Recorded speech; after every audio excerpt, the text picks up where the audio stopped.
The flames still whispered in the air, long after the city had turned to ash. A soft red glow lingered over the broken skyline, painting twisted metal and shattered concrete in the color of sorrow. Smoke curled like ghostly fingers through the ruins, carrying the scent of burned history, melted childhoods, and the final breath of innocence. Beneath a bent transmission tower, where once laughter had echoed from schoolyards and sirens had been distant, routine warnings, not death knells, stood a figure cloaked not in armor or vengeance, but in soot and silence. His name was Jonah. Kess, an engineer turned survivor, a man who had dug children from rubble with hands trembling not from fear, but from the weight of helplessness. Around him, the ground still radiated heat, and in his mind, the screams had not yet stopped. He did not cry as tears had dried in the firestorm, but his eyes, a quiet storm of gray and amber, still searched for something beyond ruin.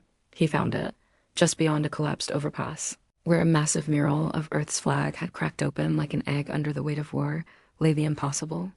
A creature slender, glistening like glass under moonlight curled in a fetal pose. Its skin shimmered in hues of violet and deep marine blue, covered in wounds that bled no blood but light, dripping into the dust like dying stars. Jonah stared. For a long time, not moving, not blinking. He had seen their ships come, dropping from the sky like knives. He had heard the world cry out as cities vanished into fire. He had smelled death bloom like an ugly flower, feeding on the bodies of friends. And now, here, in the heart of his grief, lay one of them, an alien, an enemy, a survivor just like him. The creature made no sound, but its breathing was shallow, rapid, a rise and fall of its chest quickening when it sensed him. It did not have eyes the way he did, but Jonah felt its gaze nonetheless, like warmth on his skin. Its mouth opened, but released only a humming note, pure and mournful, like a song born in a place beyond language. Jonah took a step forward, unsure. Why? Perhaps it was instinct or habit, or the echo of something ancient and human, something about the wounded that demanded response. His hands itched. Not for a weapon, but for a purpose. He should have turned away. He should have left it too. Die like they left his city to burn. But something old and stubborn in his blood held him fast. Then it happened. The alien's hand, long-fingered and trembling, reached out, palm upturned, not in threat, an offering, or plea. A tiny motion, smaller than breath, but in it lay 1,000 years of difference. Jonah stared at the hand. His boots were melted in places, scuffed with the black of loss. His face was streaked with the grime of 2 sleepless nights spent pulling strangers from fire. And yet, in this moment, the only thing that felt real was that hand. The ruin around them faded. The war, the ships, the ashes all became background noise.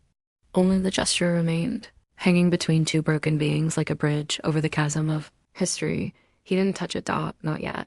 But he knelt, and that was enough. The alien's fingers curled slightly. A ripple of luminescence running along its wrists like veins pulsing with memory. A quiet noise escaped its throat, something between pain and recognition. Jonah blinked hard. He remembered the last thing his daughter had drawn before she vanished with her mother. Beneath a collapsing tower, a picture of Earth and stars and a smiling alien holding hands with a human. She had believed in peace. Even when no one else did, Jonah looked up at the ruined heavens. Maybe, just maybe, her picture wasn't a lie. As sirens echoed in the distance, military scavengers who could say. He wrapped a trembling hand around the alien's outstretched wrist. It was warm, not like metal or thread or machinery. Warm like flesh. Warm like possibility. The war had taken everything from him. His city, his family, his future. But as he felt that alien hand tighten around his, one truth ignited softly in the remains of his soul, not his humanity. Never that. Jonah didn't speak as he carried the alien. Words felt too small for the moment, too fragile to hold the weight of what had just happened. He wrapped its long limbs in the thick canvas of his jacket, one sleeve torn from crawling through the debris of his apartment complex. The creature's skin pulsed faintly through the fabric, emitting warmth that felt like a heartbeat, irregular, uncertain. His boots crunched over broken glass and bone-dry leaves as he moved through the skeletal remains of the city he once called home. Buildings stood like jagged teeth against the skyline, their windows blown out, their souls evacuated. The wind whispered through the ruins, a low and lonely hum.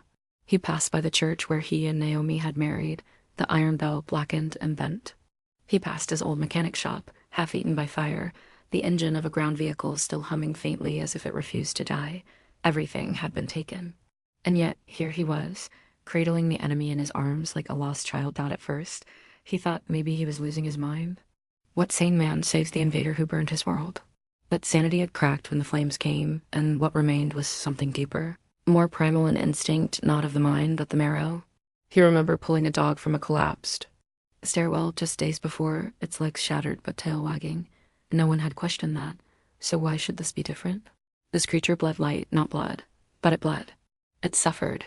That was enough. He found an old bunker beneath the city, long forgotten beneath the metro tunnels. The old resistance had used it during the Martian riots decades ago. Now it smelled of mold, ozone, and old secrets. He laid the alien on a tarp and lit a small solar lantern, its glow washing the room in soft gold. The creature trembled. Its breathing was still fast. Jonah rummaged through old crates for a medkit, though he had no idea what its biology required. Still, he cleaned the gashes with water, careful not to touch the glowing blood with his bare hands.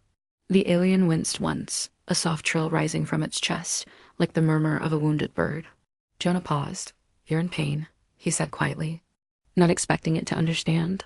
"I don't know how to help, but I'll try." It turned its head slightly, and their eyes met, or what he assumed were eyes. Its gaze was unlike anything he had known. It saw not just his face, but something behind it, something deeper. Regret? Maybe, or memory. Its hand moved again, trembling, and gently touched the locket that hung around his neck, Naomi's. It glowed brighter where contact was made, illuminating the photo within. His wife, his daughter, a life stolen in seconds. He pulled back instinctively, heart jolting, but then he saw something strange.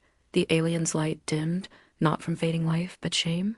Its hand fell away, curling against its chest. Jonah stared, breath shallow. Could it feel guilt? He sat beside it for hours as the distant hum of drones passed overhead.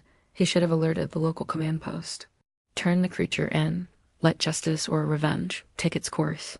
But he didn't, because as the silence grew thick and the lantern burned low, Jonah realized something unbearable. He didn't want justice. He wanted understanding. He wanted to know why the skies had opened with fire, why his city had been chosen, why his daughter had died without even knowing what she'd done to deserve it.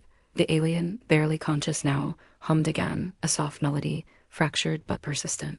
And in that song, Jonah heard not dominance or victory.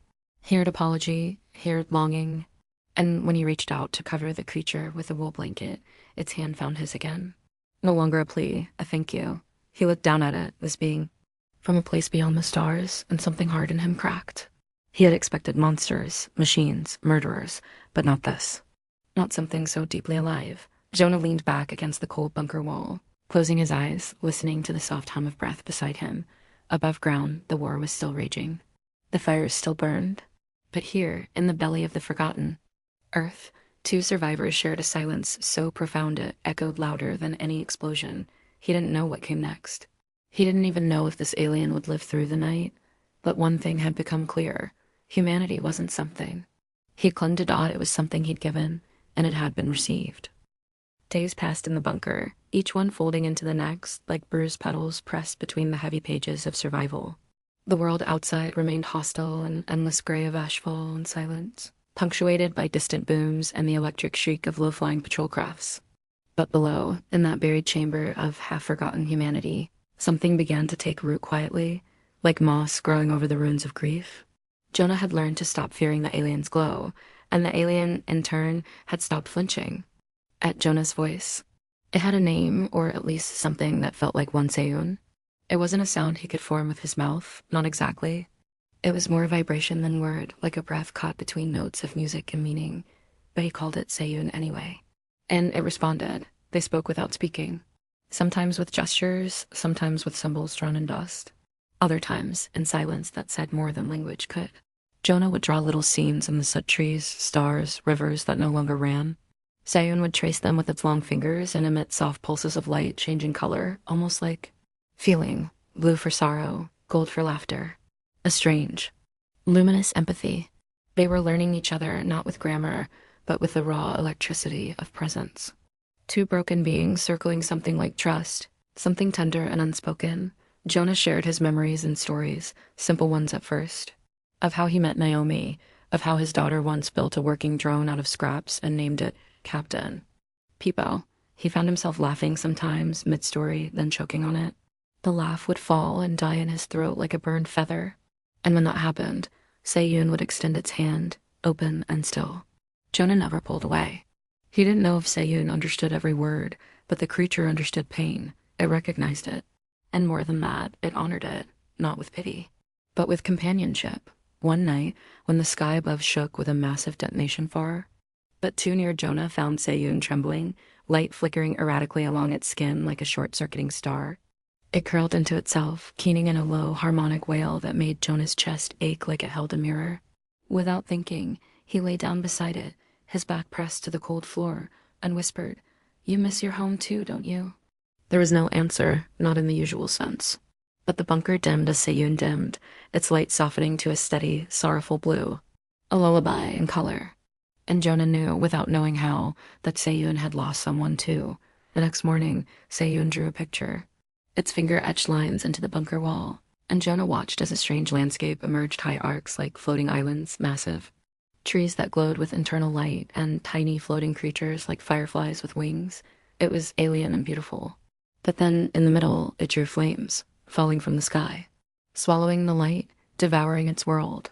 Se-Yoon stared at its own creation for a long time, unmoving.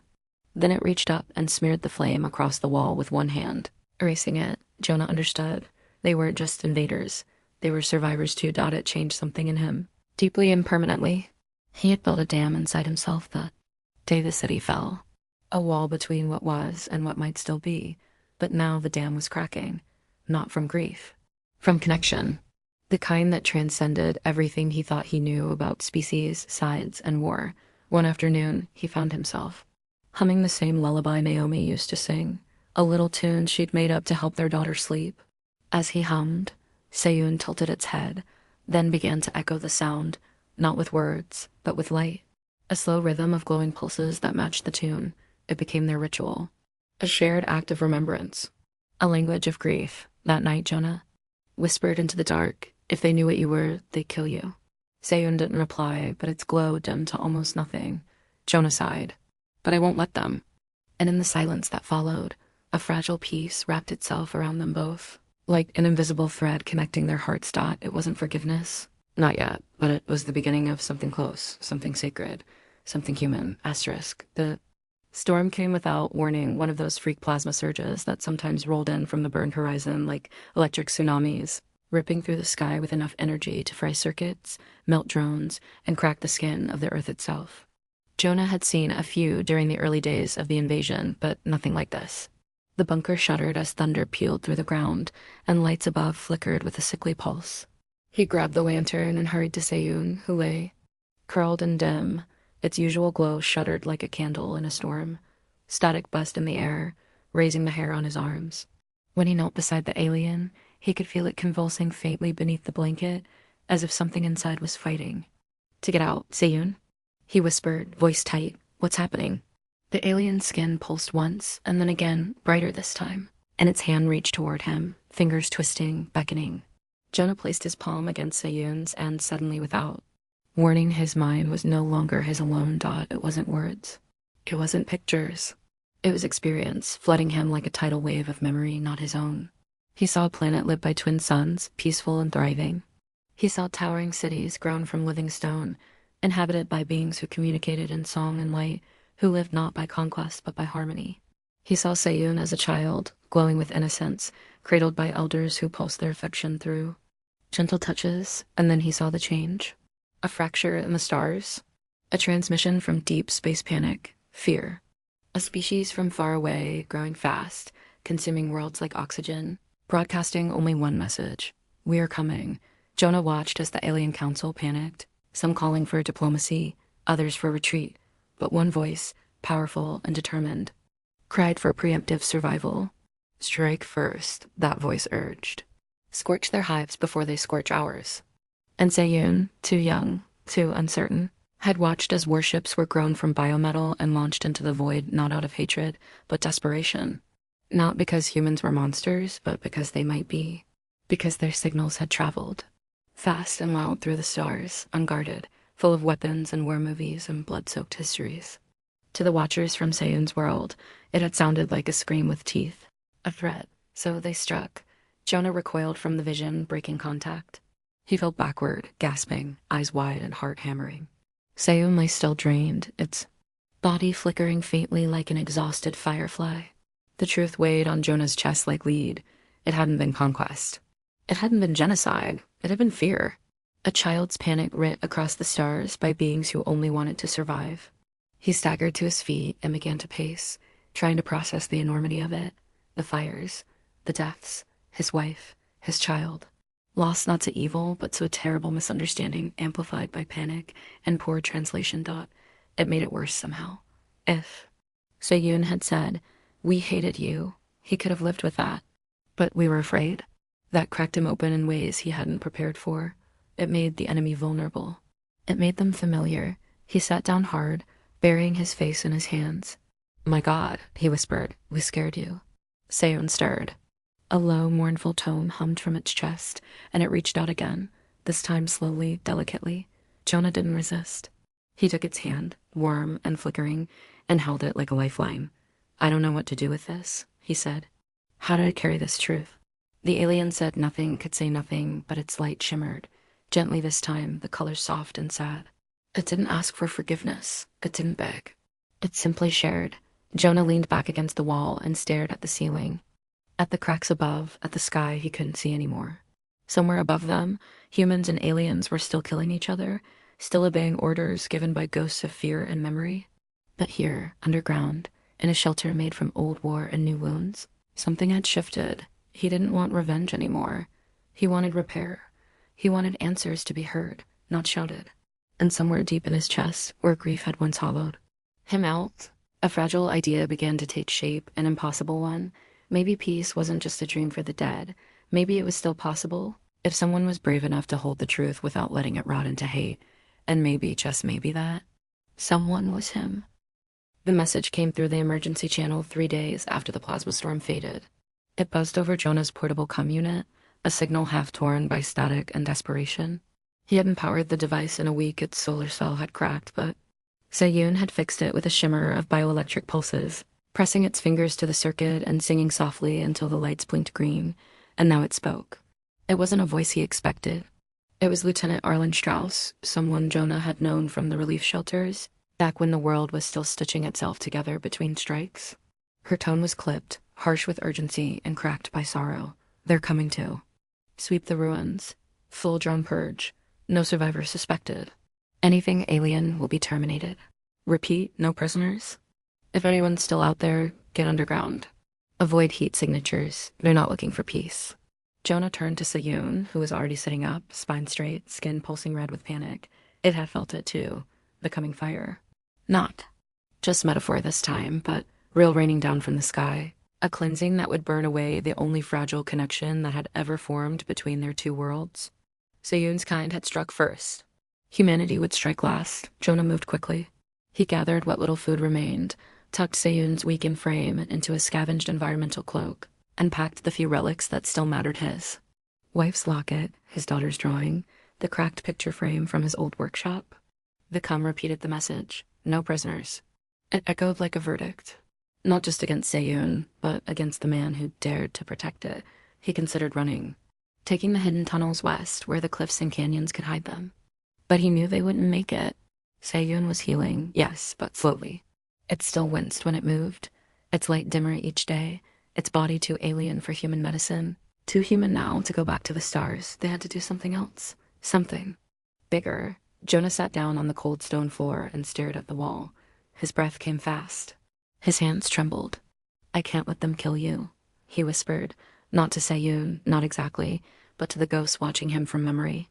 "If they do, it won't stop there. They'll think they were right, that the only answer is fear, more death, more fire." Seiyun touched his hand. A deep golden hue bloomed across its skin resolve. Then it stood. It pulled its cloak tighter, walked to the center of the bunker, and began drawing again. This time, not landscapes, not memories, schematics. Jonah recognized them with a jolt. The control frequency of the alien comm buoys. Short-range transponders capable of beaming encoded thought patterns directly into human systems. They hadn't been used since the first month of the war. Most humans didn't even know they existed. But Sikun was showing him how to tune them. How to speak through them. How to send a message not of war, but of truth. You want to tell them, Jonah said slowly. Tell everyone. About the mistake, the fear, they're the reason. Seyun nodded, its gaze burning into him. Jonah's throat went dry. You'll expose yourself. They'll trace the signal. They'll come for you. The alien paused. Then it drew another line, one that ended in a simple symbol, 2 hands, open, empty. The image of surrender. Of sacrifice. No, Jonah whispered. There has to be another way. But he knew there wasn't. Not a good one. Not a clean one, only a human one. He stood, jaw clenched, mind racing. If they used the signal, if they broadcast the truth to the incoming strike teams, maybe someone would listen. Maybe it would change one mind, one soldier, one commander. And that might be enough, but the transmitter needed power. Real power. Not scraps from a broken city, not the solar pulses from a cracked lantern. It needed the core from the downed. Fighter buried in the east ruins, one he'd seen weeks ago, too scorched to salvage them. He'd dismissed it. He couldn't anymore. Jonah strapped the gear to his back and turned to Seyun. You stay hidden, I'll get the core. We'll light this message together. Seyun didn't stop him, but its gaze lingered as he climbed the old ladder toward the surface. A shimmer of violet danced along its arm, a question, a fear, a farewell. Jonah nodded once. I'll come back, I promise. He didn't say the truth, that he might not, because some promises weren't about keeping. They were about meaning them. Asterisk. Winds tore at his face as he crossed the broken cityscape. Each step toward the east, ruins a gamble with death. The ground was jagged and unkind, metal debris jutting from scorched asphalt like the bones of a fallen god. Ash fell like snow, soft and deceptive, covering corpses and memories alike. Jonah's breath was shallow beneath the cracked respirator. Mask, his fingers numb through the scavenged gloves. The sky above boiled with a dark plume of gunmetal clouds, pierced occasionally by the low roar of military drones hunting the last remnants of alien presence. He moved fast, heart pounding, thoughts filled with Seyun's glow, with the schematics etched in the dust, with the rising truth that this signal could be the last, best chance to change the story of this war. The fighter was exactly where he remembered. Half buried in rubble, its once sleek form now charred and twisted. Jonah dropped to his knees, coughing from the smoke and dust, and pulled open the access hatch. The core was still intact, a humming violet orb surrounded by a nest of wires and alien script, alive, dangerous, and exactly what they needed. His hands worked quickly, guided more by Seyun's memory than his own skill. He yanked the stabilizer nodes, bypassed the encryption lock with a patch of liquid interface fluid Sey given him, and detached the core, as soon as it was free. The orb pulsed in his arms, hot with potential, like holding the heart of a living star. But then came the sound, boots, not the echo of his own. Not scavengers either, soldiers. Jonah ducked behind a collapsed beam as 2 figures emerged from the smoke. Dressed in reinforced gear, visors glowing blue, rifles primed with alien detection software, United Earth Armed Response. The Purge team. Jonah's breath caught in his throat as they scanned the area, one of them sweeping a pulse beacon across the rubble. If it touched the core in his pack, they'd be on him in seconds. He had to move. He had to got a reading. One of them barked. Faint westward, might be a sleeper. Jonah's stomach dropped, west, toward the bunker. Toward Seyun. He couldn't let them go. He stepped out slowly, arms raised, the pack hidden behind his back.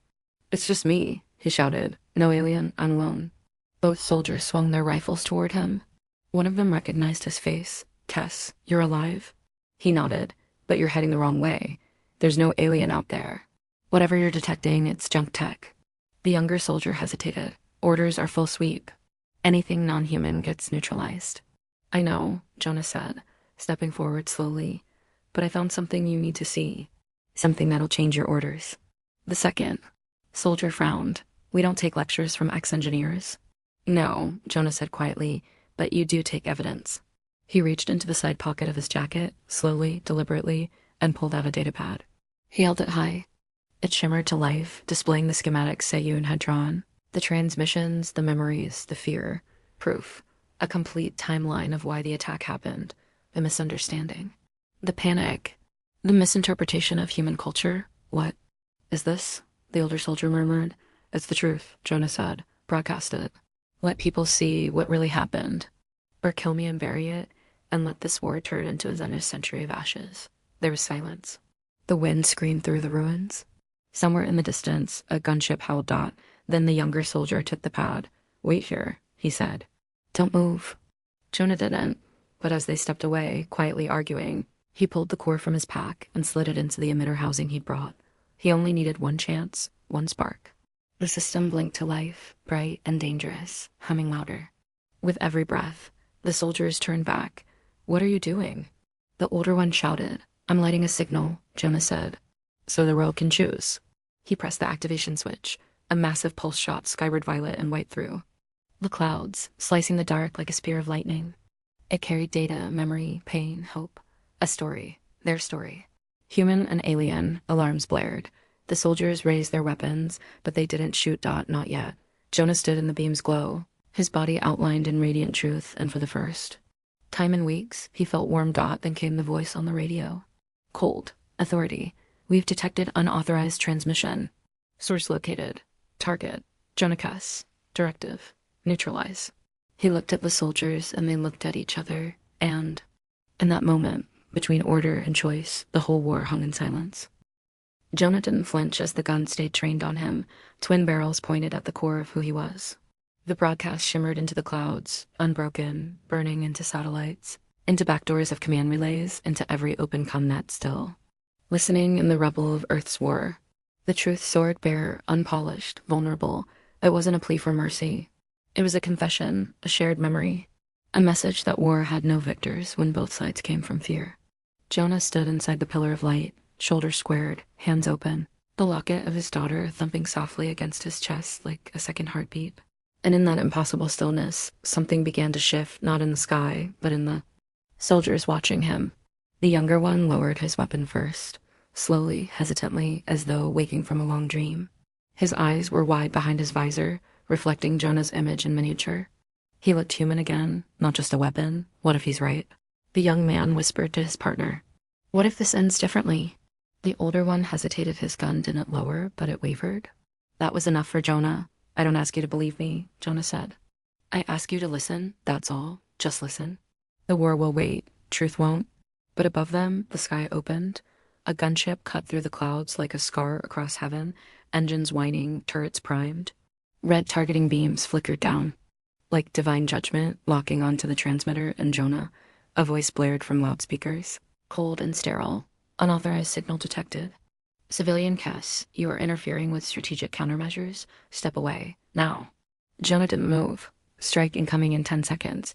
Comply or face termination. He looked up, exhaled softly, and whispered, "I forgive you."